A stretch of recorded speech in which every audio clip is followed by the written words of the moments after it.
The United States has the biggest government in the history of the world by a very wide margin, Michael Snyder reports. How does it feel to have the largest government that the planet has ever seen?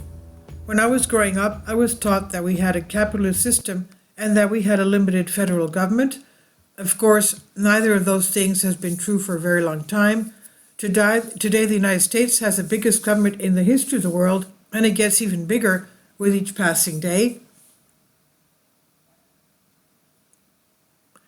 With each passing year, and running that gigantic government requires more money than we actually have, and so we're going into staggering amounts of debt.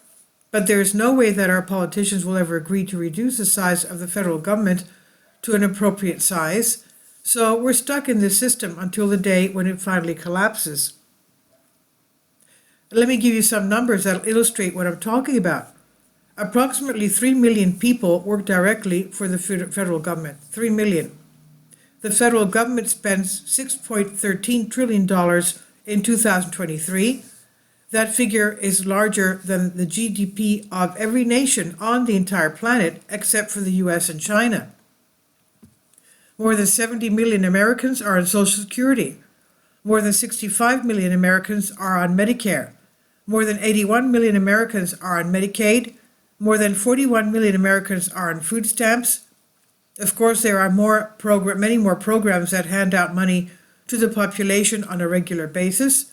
We've reached a stage where most U.S. households are at least partially dependent on the federal government. We very much prefer not to call ourselves socialists, but that is precisely what we are. Sadly, if we attempted to go back to the way things were 100 years ago, most Americans would not know how to survive. The massively bloated federal government that so many of us depend upon constantly consumes enormous mountains of money, and we cannot provide enough money to keep it going. And so the federal government has been piling up insane amounts of debt. Since 1980, the size of the U.S. national debt has gone from $1 trillion to $34 trillion. The combined wealth of Elon Musk, Jeff Bezos, Mark Zuckerberg, Bill Gates, Ken Griffin, Mark Cuban, Ray Dalio, and George Soros would not be enough to even pay the interest on our national debt for a single year. The combined net worth of the most prominent billionaires in the United States would not be enough to pay a single year's interest payment on America's ballooning national debt, which currently stands at an astonishing $34 trillion. The combined net worth of some of America's most prominent billionaires, Elon Musk, Jeff Bezos, Mark Zuckerberg, Bill Gates, Ken Griffin, Mark Cuban, Ray Dalio, George Soros, adds up to approximately $726 billion, according to data compiled by the Bloomberg Billionaires Index.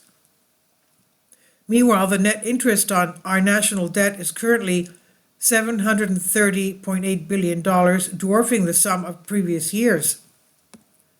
And now we're at a point where the national debt has become a major national crisis, and the percentage of Americans that believe that our politicians should do something about this has been going up. A 223 Pew Research Center survey found that 57% of Americans said reducing the budget deficit should be a top priority for the president and Congress, up from 45% the year prior. But the politicians in Washington don't have the stomach to do anything about the wild spending, and they know that if we tried to live within our means, it would instantly plunge the U.S. economy into a horrifying economic depression. And voters wouldn't like that at all, so instead they're just going to try to keep the party going for as long as they can. In fact, the size of the federal deficit in December was 52% larger than for the same month a year earlier. The U.S. federal government posted a December deficit of $129 billion, up $44 billion or 52% from a year earlier, as outlays rose while receipts fell from December 2022 levels that were swelled by pandemic deferred tax payments, the U.S. Treasury Department said on Thursday. The Treasury said that outlays for December rose 3% to $559 billion, a December record, partly as a result of higher Social Security outlays and interest on the public debt. Receipts for the month fell 6% to $429 billion. America's empire of money really has reached the endgame.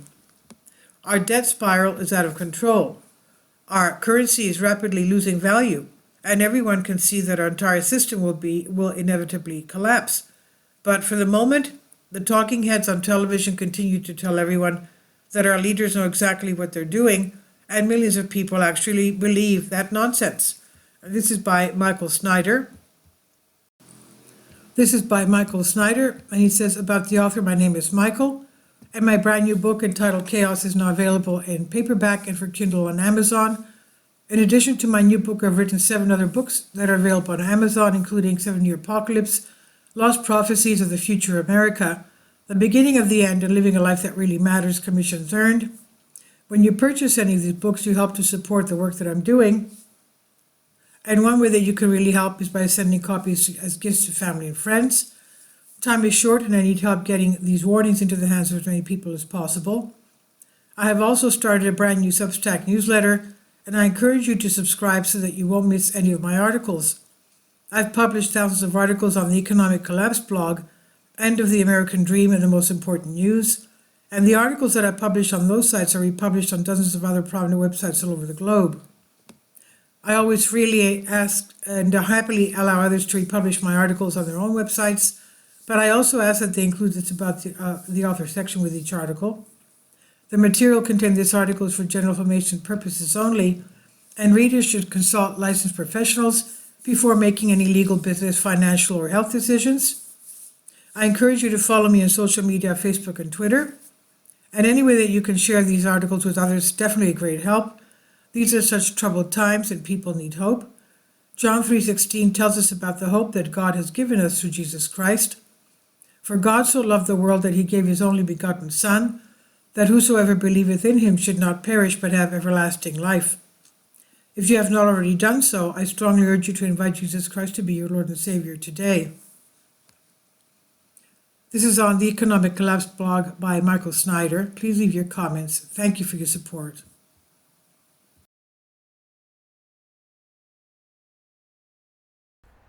Kindly support my Patreon account. The daily posts are 5 videos daily, and they are totally different from what I have on my YouTube channel. Thank you so much for your support and that you find all my content so interesting. You'll find the Patreon account details in the description box below.